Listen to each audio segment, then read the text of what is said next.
Bom dia, boa tarde, boa noite. Este é o programa da Cora Ronay. É mesmo, vocês já vão entender.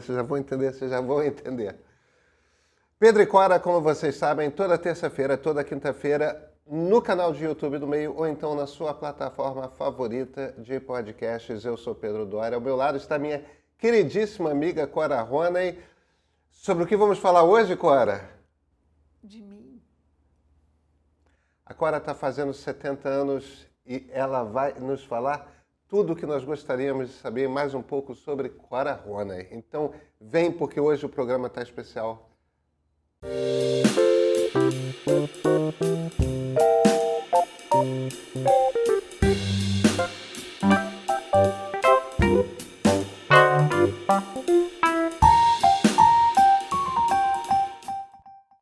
Cora, 70 anos.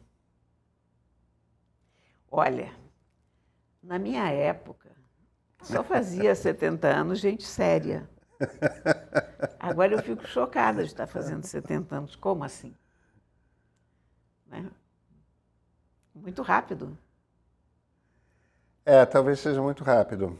A gente está, na verdade, gravando esse programa uns dias antes, porque eu já soube que você vai fugir. Vou fugir. Vai fugir do Brasil Depois para não estar aqui. Exatamente. Eu estava conversando com a minha neta que mora nos Estados Unidos, e ela me perguntou, quando é que você vem visitar a gente e tal? Eu digo, cara, antes do fim do ano eu apareço. Aí ela me diz assim, por que você não vem comemorar aniversário aqui? Porque eu faço anos dia 31, ela faz anos no dia 2 de agosto. Ela diz, a gente comemora o teu aniversário e comemora o meu. E aí o meu filho, que estava lá ouvindo a conversa, está dizendo, mamãe, não quero nem saber, estou mandando a passagem para você, pode ir. E eu achei isso maravilhoso, porque eu estava pensando em fugir para algum lugar e pronto. Não tem lugar melhor, assim, vou passar lá com meu filho, minha nora, meus netos. 70 anos de idade. Então, Clara, o que eu tinha pensado, muita gente que assiste a gente talvez não conheça a sua história toda como jornalista.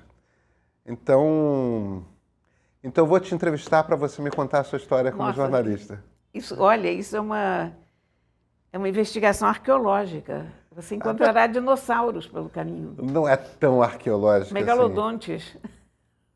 Assim. Como é que você começou? Comecei em Brasília. Em Brasília? Você queria ir para Brasília? Não, nunca quis. Eu era casada e o meu marido, na época, resolveu ir para Brasília porque ele era médico e lá estavam precisando muito de médicos nos hospitais e tinha emprego, tinha apartamento funcional, tinha isso, tinha aquilo. E eu tinha sogros que moravam em Brasília e eles diziam que aquilo ali era um espetáculo, que nunca tinham visto nada melhor. A ideia do nada melhor dos meus sogros e minha era radicalmente diferente. Eu fui e odiei cada minuto de Brasília. Mas, por outro lado, foi lá que eu virei jornalista, porque provavelmente se eu continuasse no Rio, eu teria continuado com música, eu tocava violino. E em Brasília você tinha uma orquestra começando ali no Teatro Nacional, mas muito precário, não tinha salário, não tinha concerto, enfim. E eu tinha uma máquina fotográfica, eu gostava de fotografar, e aí alguém me disse, por acaso, que tinha um jornal que estava precisando de fotógrafos, mas tinha que ter equipamento. E era o Jornal de Brasília. O Jornal de Brasília.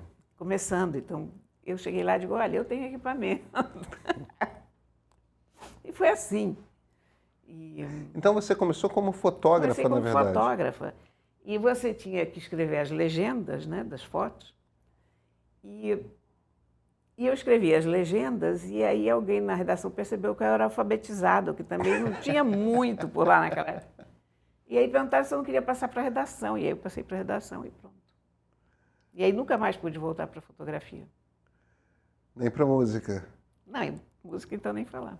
Eu não vou nem passar pelo susto que eu acabo de ser informada que você toca violino, né?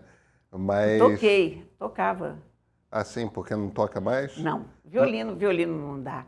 Violino você ou toca ou você não toca, sabe? Não tem isso de pegar o violino e tocar de vez em quando. Pelo menos não na minha cabeça, né? O Sherlock Holmes fazia isso. Fazia mais mal, né?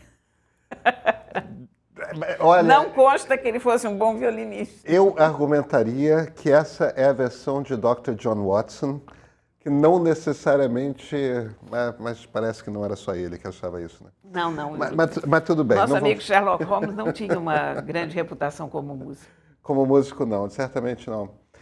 E você foi cobrir o quê? Você começou como repol, como repórter policial, como todo mundo? Repol, como todo mundo. É porque isso é uma coisa que acontece com nós jornalistas. A gente entra numa redação, a primeira coisa que manda a gente fazer é cobrir polícia. Cobrir cidade, na verdade, mas que acaba sendo crime. Cidade é crime, no fundo, porque o que é? Você vai ter um buraco na rua de vez em quando, você vai ter um guindaste que desaba, mas é muito raro. Aconteceu em Nova York semana passada. Pois é. Mas não, eu fui cobrir. Aliás, tinha um jornalista de polícia naquela época que era realmente um tipo muito interessante. Se chamava Mário Eugênio, se não me engano. Ele era aquele tipo antigo de repórter de polícia que era um marginal também. Porque você tinha uma cabeça que a pessoa seria ou marginal, ou polícia, ou repórter de polícia, né? Às vezes até as três coisas ao mesmo tempo. Eu trabalhei numa redação que tinha uma veteranaça aqui do Rio, a Albeniza Garcia. Ah, sim. A Albeniza era polícia. Ela era policial. Mas é muito engraçado, né? Tem disso. E esse rapaz era um marginal. Então ele era uma figura fascinante de observar e tal. Depois ele foi para o Correio Brasiliense. E no Correio Brasiliense aconteceu uma coisa muito engraçada, porque ele trabalhava com a arma em cima da mesa. Chegava, punha a arma em cima da mesa. E um dia o Oliveira Bastos, que era o chefe da redação, viu aquilo, ficou indignado, claro, né? Jornalista com a arma em cima da mesa e tal. Aí ele começou a andar com uma mochila. Ele chegava e jogava aquela mochila no canto. Um dia ele jogou a mochila disparou, fez um rombo desse tamanho no laboratório. E o laboratorista saiu lívido. Que história bizarra. Mas tinha muito crime em Brasília? Não, tinha aquela meia dúzia de crimes que todo lugar tem o que antigamente se chamava crime passional e hoje mais corretamente atende por feminicídio. Que coisa bizarra que era. Mas em que momento que você começou a fazer alguma coisa que você achava interessante? Ou isso já era interessante? Não, na verdade, eu fiquei muito pouco tempo fazendo polícia porque o Jornal de Brasília tinha um editor chamado Gutenberg que percebeu que eu sabia escrever. E começou a me botar em todas. Quer dizer, precisava internacional, eu estava, precisava política, eu estava, enfim. O que eu ficava danada na época, porque eu achava que não estava sendo valorizado o suficiente para ficar numa coisa só, mas que me serviu de experiência ótima. Naquela época eu não podia ter desejado outra coisa. Mas era um trabalho mais de redação ou um trabalho que incluía reportagem também? Tudo misturado. Reportagem, revisão, tradução. Olha, o que pintasse, até horóscopo eu escrevi, porque teve um... Não sei se foi uma semana ou algumas semanas que não veio. O horóscopo era uma daquelas coisas syndicated, né? Que vinha... Alguém mandava pronto, né? Alguém mandava pronto. E não chegou. Eu escrevi horóscopo também. Então eu escrevi horóscopo. Vou te dizer mais. Eu escrevi carta de leitor. Não, isso eu nunca fiz. Olha, o Jornal de Brasília não tinha carta de leitor, mas precisava ter. Então, quando não chegava, lá estava eu. Escreve uma carta de leitor que ainda está faltando um pedaço. Mas no horóscopo, eu fiquei indignada de fazer horóscopo, achei aquilo o fim da picada. E aí eu botava o tempo todo que os leoninos precisavam de aumento, que os leoninos ganhavam mal. E ninguém reparou, porque ninguém lia aquela droga. Enfim, a gente se divertia, né? Não, aí depois fiquei nisso um tempo, e aí depois, não sei se chegou a 1 ano ou 2, o Oliveira Bastos, que era do Correio Brasiliense, que ficava exatamente em frente ao Jornal de Brasília, me chamou para editar o 2º caderno. Cultura. Você imagina a falta de experiência que eu tinha Eu tinha começado em jornal. Uhum. E ele me deu um segundo caderno na mão. Eu disse a ele, digo, eu não vou saber fazer isso. Mas que os jornais locais em Brasília também estavam muito no início, né? Estavam muito no início. Isso é o quê? Princípios dos anos 70? 72, 73, por aí. Mas o que acontecia no Correio Brasiliense também é que o segundo caderno não era importante. O que importava naqueles dois jornais era política. Era por isso que eles existiam, não era por nenhum outro motivo. Então, o segundo caderno era... Tanto faz, era uma coisa que tinha a mesma importância, sei lá, menos importância até do que classificados, era uma coisa só para fazer volume, né? Uhum. Então eu tive, aí foi outra sorte que eu tive, porque como ninguém estava interessado no segundo caderno, eu podia fazer o que eu quisesse. E eu fazia. E aí, o que você fazia? Eu me divertia muito, porque o Glauber, inclusive, estava meio pirado uma época. Glauber Rocha? Glauber Rocha. Era muito amigo do Oliveira. Baixou em Brasília. Então, vinha lá dar palpite no segundo caderno, a gente fazia coisas com a cabeça maluca do Glauber.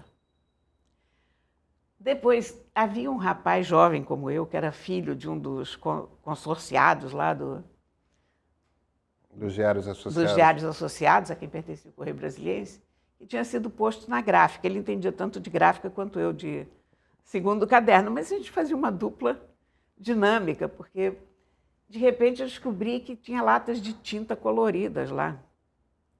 A gente não tinha tecnologia para imprimir colorido, mas a gente podia imprimir tudo em vermelho, por exemplo. Ou tudo em sépia, ou tudo em azul. Então eu resolvia fazer, sei lá, uma edição sobre o problema dos mares, a poluição dos mares. Já Cousteau apareceu lá em Brasília, enfim. Imprimia tudo em azul. Depois fizemos uma edição sobre nostalgia, Copacabana Palace, não sei mais o que. Bom, sépia. Aí você faz a embaixada da União Soviética na época, ela fazia uns filmes, umas sessões de filme maravilhosas, com todos aqueles clássicos russos. Tipo Eisenstein, esse tipo de coisa? Ou Dziga Vertov, o que você quiser, uma coisa espetacular. Dziga Vertov foi um dos maiores fotógrafos do cinema. Inclusive foi, e inventou as legendas, né? As legendas... Foi ele que inventou as legendas? Ele inventou uma forma das legendas se comunicarem para além das letras, era o tipo. Então, quando você tinha uma coisa perigosa, vinha aquele tipo carregado, ou mais leve, quer dizer, ele se comunicava graficamente através das legendas, era uma coisa muito interessante de se ver. E eu fiz uma edição toda em vermelho. Era ilegível. Militar. Aliás, essa edição me valeu ter um negócio lá, numa placa lá nos milicos, para prestarem atenção em mim, que sou uma comunista perigosa, né? Etc. Claro. Bom, e aí depois de uma semana, acabou, também digamos que é limitado o que você pode fazer. E eu comecei a achar que preto e branco ainda é mais simples para ler e tal. Aí o Oliveira me chamou na sala dele para me dar os parabéns. Eu digo, você gostou das edições? Ele disse, não. Eu queria ver quanto tempo você ia levar para descobrir que preto ainda é o melhor para a gente usar em jornal. E eu achei que você ia levar 2 semanas, mas foi muito rápido, você é inteligente.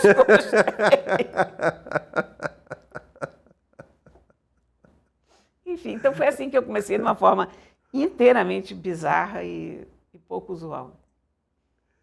Mas eu sei que você cobriu o Itamaraty. Não, aí depois fui para o Jornal do Brasil, né? Mas a pergunta que eu ia fazer é, Itamaraty é a primeira coisa séria que você cobriu? Ou... Não estou dizendo que cultura não seja sério, mas... Não, eu passei pouco tempo cobrindo Itamaraty, gostaria de ter coberto mais, porque eu fiz ótimos amigos lá.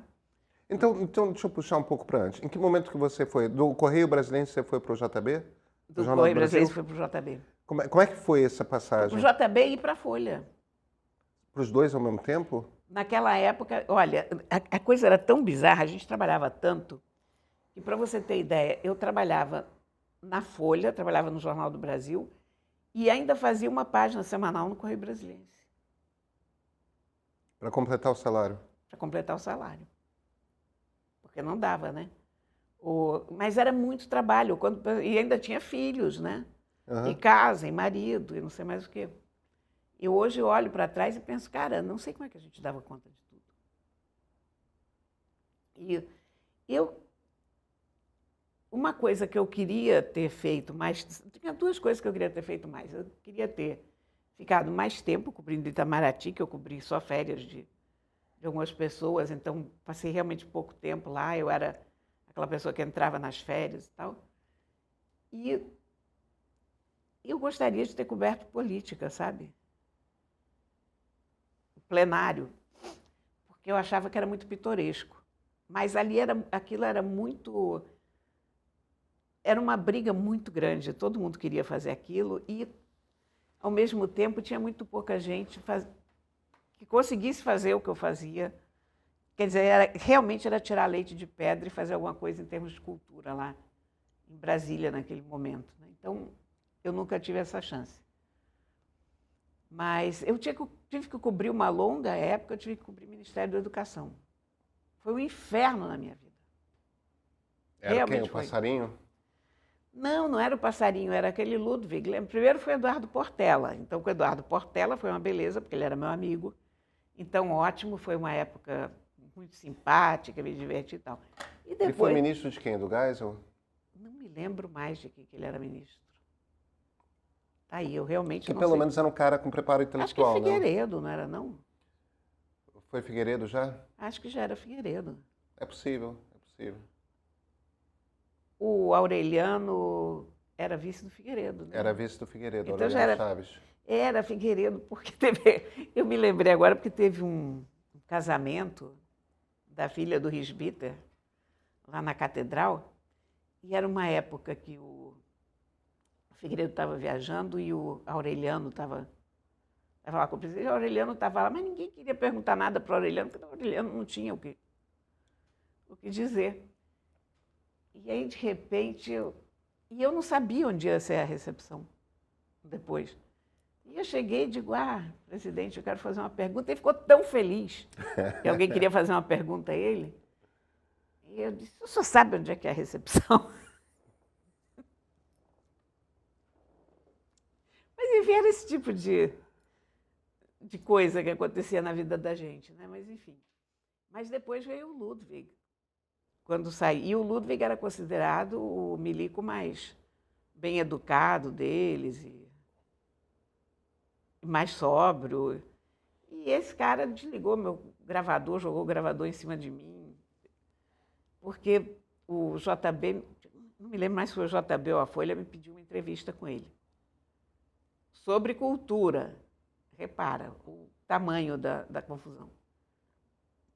Eu tinha uma viagem no dia seguinte para Manaus, eu não queria fazer essa entrevista, mas fui lá.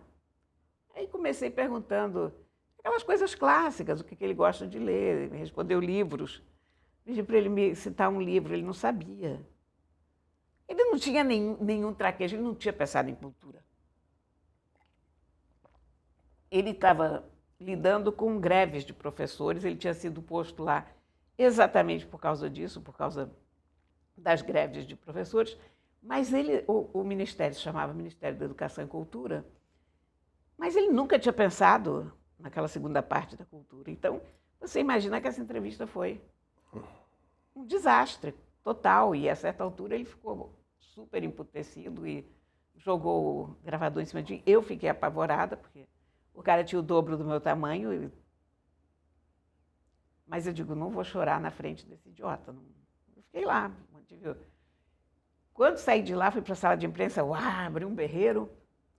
Você vê que psicologicamente não era um lugar saudável para a gente trabalhar, né? Aí veio quem era o chefe de gabinete dele para me dizer que onde ele tinha dito ele queria dizer aquilo, onde ele dizia aquilo ele queria dizer isso, enfim. Mas eu digo, olha, ele disse o que ele disse, pronto, acabou. Mas o jornal que tinha me pedido a entrevista não quis publicar a entrevista, porque evidentemente ele mexeu os pauzinhos para o trás para que eu não saísse. E aí eu liguei para o Hélio Fernandes, que eu não conhecia, que era o editor da Tribuna de Imprensa, e o Hélio publicava tudo, o Hélio era louco. Eu disse, Hélio, eu tenho uma entrevista aqui com o general Ludwig, que me pediram sobre cultura, o cara é uma anta, o jornal não deu, então eu passo para você. Ah, me manda que eu dou. Pá, deu uma página inteira e carrapou o escambau a 4. Aí o Ludwig mandou caçar a minha credencial do Ministério, mandou me tirar de lá. Mas ele mandou a Folha me tirar de lá. Mas o Jornal do Brasil não sabia disso e me manteve. Ou o contrário. Me pediu o Jornal do Brasil tirar e a Folha, fiquei pela Folha, eu não sei. Então eu ia a todas as entrevistas coletivas, sentava, fazia questão de sentar no primeiro banco. E quando que você veio para o Rio? Aí vim para o Rio em 81. 81. Porque chegou uma hora que não dava mais. Eu estava num casamento que era uma relação abusiva, que era uma coisa horrorosa. Eu detestava a cidade. Eu não tinha nenhum motivo para ficar lá. E aí eu resolvi voltar para o Rio, que era o meu lugar e era o canto que eu queria, e pronto, eu voltei. Para o Jornal do Brasil? Para o Jornal do Brasil.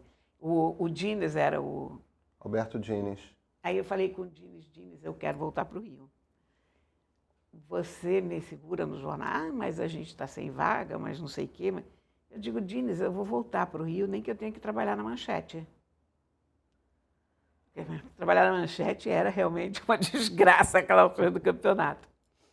Aí ele disse, não. Pode voltar. É assim, eu voltei, pronto. E aí fiquei no segundo caderno. Alberto Dines, Carlos Lemos era o número 2 da Exatamente, redação. Era um bom Jornal do Brasil. Era um excelente Jornal do Brasil. Isso é antes do Marcos Saccorrêa assumir a redação? Antes do Marcos Saccorrêa. Era uma redação muito simpática. Já era na Avenida Brasil. Já era o grande prédio do Jornal do Brasil, né? E você veio para fazer o quê? Você fazia o quê no JB? Segundo caderno. Segundo caderno B naquela época. Caderno B, exatamente. Chamava-se Caderno B. E cobrindo cultura. E aí, cobrindo cultura, de um modo geral, até que, num determinado momento, o Zuenir assumiu o Caderno B e me pediu para fazer crítica de televisão. Porque ele descobriu que eu não assistia televisão. Eu não tinha televisão. É cara do Zuenir Ventura, isso. Para quem que você vai pedir crítica de televisão? Para pessoa que não gosta de televisão. Aí, eu não tinha televisão, não é que eu não tinha nenhuma intimidade com o objeto. Porque lá em casa eu não tinha televisão quando eu era criança. Então, meio que cresci sem o hábito da televisão. Seus filhos não reclamavam, não, Cora? Meus filhos jogavam videogame na televisão. Isso lá em Brasília a gente tinha televisão, mas eles ficaram com o pai lá em Brasília, eles passavam as férias comigo. E eles não reclamavam de não ter a televisão. Não chegou a ser um problema. Lá no sítio também não tinha televisão, de modo que eles também cresceram uma pequena parte da vida deles sem televisão. Mas aí As pessoas não sabem que a Bia trabalha em televisão, né? Bia é produtora do Jornal Nacional. Pois é. E é uma ótima produtora. Eu sei. E, aliás, ela é o contrário de mim, porque eu sou péssima repórter, sabe? Toda vez que eu vejo uma notícia, eu fujo daquilo, eu jogo para outras pessoas. Eu vejo uma notícia vindo na minha direção, me dá um desespero absoluto. Eu sou uma pessoa contemplativa, eu gosto de olhar para as coisas e pensar sobre as coisas e escrever sobre aquilo. Mas eu não sei o que fazer com uma notícia, realmente eu não sei. E a Bia é o contrário, a Bia é o animal de notícia. Né? Isso é bom, mas precisa das duas coisas no jornalismo. jornalismo. Ela tem um faro, ela corre atrás, mas o meu negócio não era notícia. E aí o Zuenir me pediu para escrever sobre televisão, eu fiquei muito contrariada, mas enfim, comecei a escrever sobre televisão e passei um bom tempo escrevendo sobre televisão. Agora, eu comecei a ler você no Jornal do Brasil. Então, em 87. Acho que ainda nos anos 80, Você escrevendo sobre aquilo que a gente um dia chamou de informática. Isso foi em 87. Você tinha uma coluna chamada Circuito Integrado, Sim, talvez? Isso. Eu lembro, tá vendo? Olha, eu comecei a fazer uma coluna lá. O Marcos Sá Correia, eu adoro o Marcos, mas ele nunca entendeu o que era computador. E eu comecei a usar computador em 87 e disse, gente, eu preciso escrever sobre isso. Aqui está acontecendo uma coisa muito importante. E eu disse, olha, a gente tem que fazer uma coluna sobre computador, a gente tem que escrever nada. Aí, depois de tanto eu encher o saco, ele me deu uma coluna, que às vezes saía até na Náutica. Tinha dia que saía na Economia, tinha dia que saía, sei lá, a minha mãe não encontrava coluna no jornal, para você ter uma ideia. Era aquele negócio de onde cabe a coluna, põe. Mas a coluna, por incrível que pareça, era muito lida. Eu lia. Todas as 5 pessoas que usavam computador no Rio de Janeiro liam. Então, era assim, tipo um segredo da tribo, né? E aí eu fiz essa coluna durante alguns anos, e aí em 91... Mas essa coluna não era a única função que você tinha no jornal? Não, eu continuava escrevia sobre televisão. Depois, quando eu cansei de escrever sobre televisão, eu escrevi também umas crônicas para a cidade, para o Caderno de Cidade. Eles já tinham chegado à conclusão que eu não era um animal repórter, né? Então, fiz muita crítica de cinema. E o que mais? Quer fazer muita coisa. Depois, quando o Paulo Henrique Amorim entrou no Jornal do Brasil, a gente teve uma briga enorme. E aí ele me botou fazendo uma coisa absolutamente ridícula, que era uma coluna de comparativos de preços de supermercado. Tempo da inflação, né? Então eu tinha que sair com uma tabuleta do jornal e eu passava em todos os supermercados, via qual é o preço do quilo de feijão, qual é o preço da lata de óleo. Eu chegava toda noite em casa e chorava. Chorava. Aí o Milor uma vez disse assim, mas larga essa merda, por que você continua trabalhando nisso? Eu digo, porque eu não quero dar o gosto a ele de pedir demissão. Ele vai ter que me demitir. Na época, inclusive, fazia uma diferença financeira. Você pedir demissão ou ser demitido. Se você era demitido, você levava o fundo de garantia. Para mim, aquilo fazia muita diferença naquela época. E a questão moral fazia diferença, sabe? Eu não ia pedir demissão por causa de um canalha daqueles. Milor, que eu acho que nem todo mundo sabe, era irmão do Hélio Fernandes. Milor era irmão do Hélio, mas eu também não conheci o Milor naquela época. Eu conheci o Milor no Rio. Ah, sim. Naquela época que eu falei com o Hélio, eu estava em Brasília. Depois conheci o Milor aqui. E aí eu chorava com essa história toda, mas continuei. E aí depois, quando o Paulo Henrique saiu, acho que foi aí que entrou o Zuenir, e aí eu comecei a escrever sobre televisão. Então ficou assim. E aí, em 91, o Evandro me chamou. Evandro Carlos de Andrade. Que era diretor de redação do Globo. Diretor de redação do Globo. Ele queria... preciso dizer o seguinte, eu tinha proposto ao Jornal do Brasil um caderno de informática. Porque na época você tinha uma coisa chamada Balcão, que era um jornal gratuito de classificados. Tinha uma tiragem enorme, era um negócio que tinha 80 páginas, era um calhamaço. Era um tabloide grandão. E que dava rios de dinheiro. E eu pensei, gente, a gente pode fazer isso no jornal, pode fazer um caderno de informática. Fiz todo o projeto para um caderno de informática. O Jornal do Brasil não se interessou. Quando o Evandro me chamou, ele disse que ele tinha uma proposta para mim. Fui lá conversar com ele. Disse, olha, me diz ele, eu só posso te dizer o que eu quero que você faça. Se você... Quer dizer, ficou aquele negócio. Ele só me diria o que é se eu topasse. Uma coisa um pouco... Aquela coisa meio paranoica, né? Ele me falou que era na área de informática. Aí eu digo, olha, eu não posso te dizer se eu venho ou não venho, mas enfim, mas o que é? Aí, eu queria que você fizesse um caderno. de informática para a gente. Aí eu pensei, bom, eu tinha um modelo de caderno pronto, né? Aí perguntei quanto é que era o salário. Eu ganhava X no Jornal do Brasil, o Globo me oferecia 10X. Nossa. Eu não sei qual era, nem a moeda que a gente estava falando. Mas na época ninguém queria ir para o Globo. Naquela época o Jornal do Brasil era o jornal. Da elite intelectualizada. A Orla. Quando você ia para a praia, no domingo estava todo mundo lendo a Orla lia a revista de domingo, exatamente, né? O Jornal do Brasil. O Jornal do Brasil era o jornal litorâneo, literalmente. Que naquela época os jornais eram muito locais, muito. Né? O Globo era o Jornal da Tijuca. Exatamente. O JB era o Jornal da Zona Sul. E eu, naquela época, ia à praia todo dia. Então, para mim, o Globo era um jornal que a gente não lia. Quer dizer, a gente lia, a gente era jornalista, mas eu digo a gente, as pessoas que estavam na praia na minha frente não liam. E fiquei pensando, mas será que eu vou? Será que eu não vou?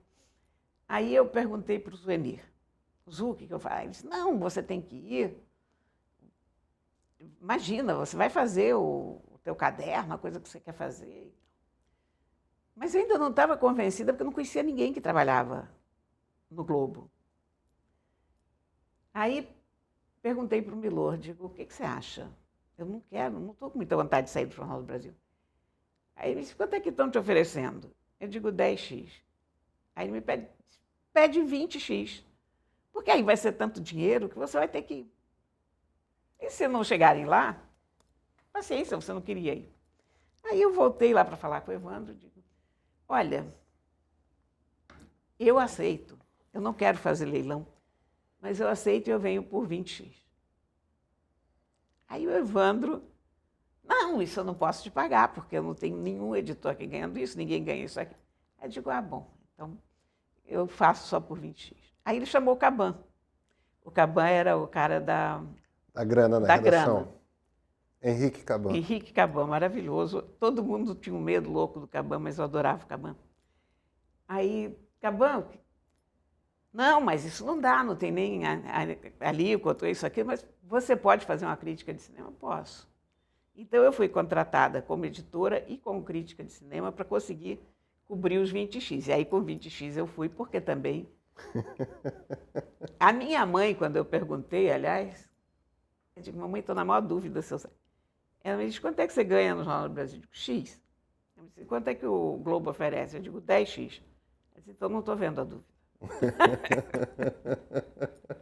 Mas, enfim, depois desses conselhos todos, eu fui para o Globo. E adorei, evidentemente. Só que o que o Evandro não tinha me dito era o seguinte, é que a gente estava em janeiro e ele já estava vendendo anúncios de um caderno de informática que ia de circular no dia 1º de março. Então, eu tinha um mês para fazer uma equipe, para criar o caderno, para me lembrar de como é que se editava alguma coisa, porque você imagina, há anos eu não entrava numa redação. Isso, se te derem um caderno para você editar agora, você sabe fazer, Cora? Eu sei, mas a gente fica tenso, né? Eu não tinha equipe, chamei a Cristina De Luca, era a única pessoa que eu conhecia que sabia escrever sobre tecnologia, porque a maior parte dos jornalistas naquela época não sabia o que era tecnologia. Então, eu chamei leitores meus daquela coluna, o Bepiropo era meu leitor, Marco Fadiga. Olha, foi uma quantidade de pessoas que eu chamei que eram leitores, que tinham Carlos Alberto Teixeira. Inúmeras pessoas vieram assim. O CAT, o Carlos Alberto Teixeira, virou jornalista. Virou jornalista porque gostou tanto da experiência, porque o CAT ia fazer tecnologia mesmo, ele estava fazendo teoria da computação na PUC, né? Ele era estudante na época. Uhum. O Marco Fadiga escrevia a coluna que eu lia, que era a coluna de Macintosh. Macintosh, porque eu achei que, já naquela época eu já achava que a gente tinha que ter uma coluna de Macintosh. E tinha uma coluna para MSX também, não tinha? Tinha uma coluna para MSX, tinha... Gente, quem é que fazia a coluna do MSX? Agora, tem uma coisa que eu acho que não está... Aí tinha os desenhos do Cruz, hein? E tinha os desenhos do Cruz, que eram ótimos. Muitos gatos, muitas mulheres de calcinha. Exatamente. Os desenhos do Cruz eram o maior sucesso do caderno, porque ele sempre fazia aquelas mulheres assim, a um passo do censurável, sabe? Aí eu, às vezes, olhava o desenho e dizia, ô Cruz, mas isso aqui é sobre o Windows. Aí ele diz, mas tem um Windows aqui. Aí tinha uma marquinha do Windows ali sendo chupada por um bueiro, sei lá, uma coisa assim. É surreal. As pessoas recortavam os desenhos do Cruz. Mas eu acho que tem uma coisa a qual você não está fazendo. Eu nunca trabalhei no Informática, etc., como se chamou o caderno. Mas tem uma coisa que fazia daquele caderno um caderno muito diferente em toda a imprensa, que era um caderno muito pessoal, era um caderno muito autoral. Era. O que é uma coisa rara. Em geral, tem uma impessoalidade num caderno de jornal. O Informática, etc., é um caderno muito autoral. E era um caderno quase como se fosse uma coisa feita na internet, no sentido de que o caderno parecia estar conversando com o leitor o tempo todo. Era um caderno conversado, né? Sabe qual é a ideia? É porque ninguém lia. Quer dizer, quando eu digo ninguém lia, todo mundo da área de informática lia. Mas todo mundo que não tinha interesse por computador, que naquela época era a maioria das pessoas, não liam. Então eu aproveitei, e sobretudo os editores do jornal não liam. Então eu aproveitei isso para fazer um negócio totalmente pessoal.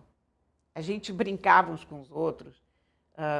Você entrava um na coluna do outro, falava, fazia piada, era totalmente autoral o tempo todo.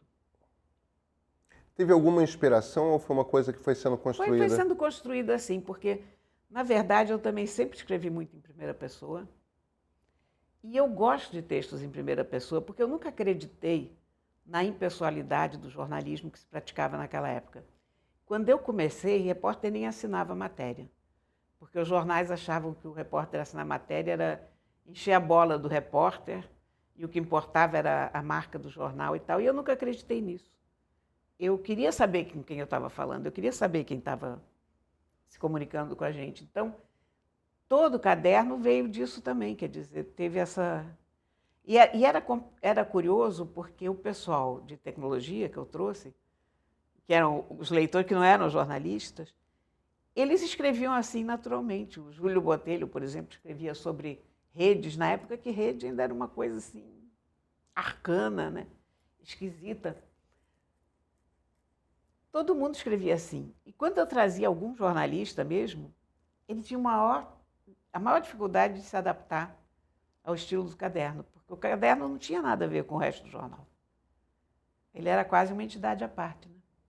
Não, houve alguns jornalistas. Houve a Elis Monteiro, por exemplo. Se bem que ela era uma jovem jornalista, ela estava aprendendo... A Elis entrou muito bem no lance. A Elis captou a ideia. O Nelson Vasconcelos também passou por lá, Marcelo Balbio. A gente teve uma galera ótima trabalhando lá. Muita gente boa. O passo seguinte importante foi o blog já?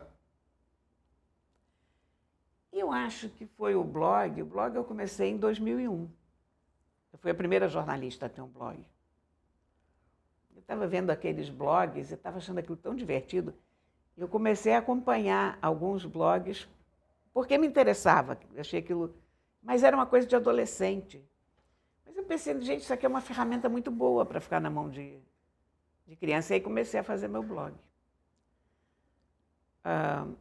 E aí entrei na coisa dos blogs. A outra coisa para mim que foi importante foi a fotografia digital, porque quando começou a fotografia digital mais acessível, eu voltei a fotografar. E aí voltei a publicar fotos. Você entrou cedo no Fotolog, né? Que foi a primeira rede importante de... A minha página chegou a ser a página mais vista do Fotolog. Você consegue imaginar isso? Consigo, claro. Era um troço tão pequeno. Você era muito ativa, era muito pequeno, mas foi a primeira rede importante, o primeiro site de publicação de fotografia Importante, né? Foi. Antes de Flickr, antes de qualquer Foi. coisa. Era muito bom o Fotolog. Eu tenho até hoje amigos da época do Fotolog.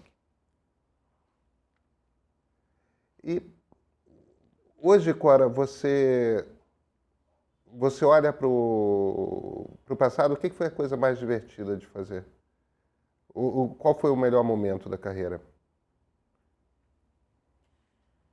Olha, eu acho que tudo foi muito divertido. Tirando cobrir o Ministério da Educação e Cultura, que eu odiei solenemente, mas assim, visceralmente, porque era uma tarefa extremamente burocrática, no fundo. E eu acho que todos os outros momentos, e tirando a época com o Paulo Henrique Amorim, eu acho que todos os outros momentos, à sua maneira, tiveram muita diversão. Eu sempre gostei muito do que eu faço, né? E eu acho, honestamente, que foi uma sorte eu ter conseguido viver do que eu gosto de fazer. Isso não existe, né? A gente ser pago para fazer um troço que a gente faria de graça. É. Então, eu sempre pensei nisso. Eu era para ter dado muito errado. Não tinha nada na minha vida que apontasse que essa pessoa vai conseguir viver do que ela sabe fazer, porque ela não sabe fazer nada de útil. Eu tendo a achar que o jornalismo tem alguma utilidade. Eu sei, Pedrinho, mas no fundo, a reportagem tem uma utilidade, mas o que eu faço é uma coisa contemplativa, estás a perceber? Eu escrevo só. E eu penso, cara, como é que eu consegui viver disso? Me pagaram para isso, e pagaram até bem. Então eu acho que isso foi uma sorte fora do comum. Eu também gostei muito de fazer teatro. Eu fiz teatro infantil durante um bom tempo, na época que eu saí do Jornal do Brasil. E comecei a escrever peças para crianças, o negócio foi super bem. Mas depois eu voltei para o Jornal do Brasil. Aliás, eu voltei para o Jornal do Brasil, exatamente. Eu saí, depois, quando o Paulo Henrique Amorim foi demitido, aí eu logo em seguida saí para fazer teatro infantil. E aí, quando o Zueni foi para o Caderno B, ele me chamou. Foi isso, eu tive um intervalo aí que eu fiz teatro infantil. Me diverti muito também. Pois, Cora, eu adoro as conversas que a gente tem 2 vezes por semana. Isso é maravilhoso. É das partes mais divertidas da minha semana, com toda certeza. Ó, feliz aniversário. Muito obrigada. Feliz aniversário. Temos muitos anos pela frente aí do nosso programinha. Espero que sim. E chamo de programinha apenas porque você chamava o seu caderno de caderninho. Exatamente. Então... Mas vamos falar de livro, então. Vamos falar de livro? Podemos. Vamos. Eu tenho que 2. Que você tem? Olha, 2 livros. 2. E são complementares e não são. Esse livro foi uma das surpresas desse mês. Ele se chama O que Deixamos para Trás? A Arte Sueca do Minimalismo e do Desapego. A autora é Margareta Magnusson. Mas o título verdadeiro desse livro não é esse. O título verdadeiro é The Gentle Art of Swedish Death Cleaning. Arte delicada? A delicada arte da limpeza para a morte sueca. Tenso, né? Bom, a autora diz que ela tem entre 80 e 100 anos. E esse livro, o que é? Esse livro é uma série de sugestões e de pensamentos sobre as coisas que a gente acumula e como a gente se desfazer das porcarias que a gente tem é um grande ato de delicadeza com os nossos descendentes, com nossos filhos. Então, na Suécia, eles têm esse hábito, de uma certa altura da vida, você começar a tirar o excesso de tralha de casa, ou arrumar as tuas coisas de forma que os teus descendentes não cheguem num apartamento cheio de coisas e tenham que levar anos tentando entender o que está ali. Então, ela sugere um minimalismo prático. Sei lá, você tem não sei quantos conjuntos de louça. Quantos conjuntos de louça você usa na vida real? Então, já se livra daquilo ali. Você tem um bracelete muito precioso que você ganhou dos seus pais, mas você tem 5 filhos. Então vende o bracelete, porque isso não vai ser um motivo de briga entre os filhos. Tenta encontrar um lar para os seus livros. É claro que, no meu caso, isso não é um conselho prático. Mas, olha, a gente imaginaria que seria um livro triste, mas não é não. Ele é um livro muito interessante, muito prático. Ela dá conselhos práticos, realmente, em relação a várias coisas, ao que fazer. Ela sugere chamar uma casa de leilões para tirar o grosso das coisas e leiloar. E eu acho que eu vou, daqui a pouco, começar a seguir. Ah, não, Cora, calma. Nós somos latinos e muito pouco pragmáticos. Eu não pretendo morrer amanhã. Eu espero que a gente ainda faça esse programa há muitos e muitos anos. Mas ela tem razão nisso, porque quando eu olho a quantidade de papel, por exemplo, que tem na minha casa, eu não preciso daquela papelada. Tem papelada lá que eu não olho há 30 anos. Eu sei como é que é. Sabe como é que é? Sei. Sei lá, um jarrinho que é muito bonitinho, mas que não combina com nada em casa, mas você não tem coragem de jogar fora, porque foi não sei quem que te deu. Joga fora. Passa adiante.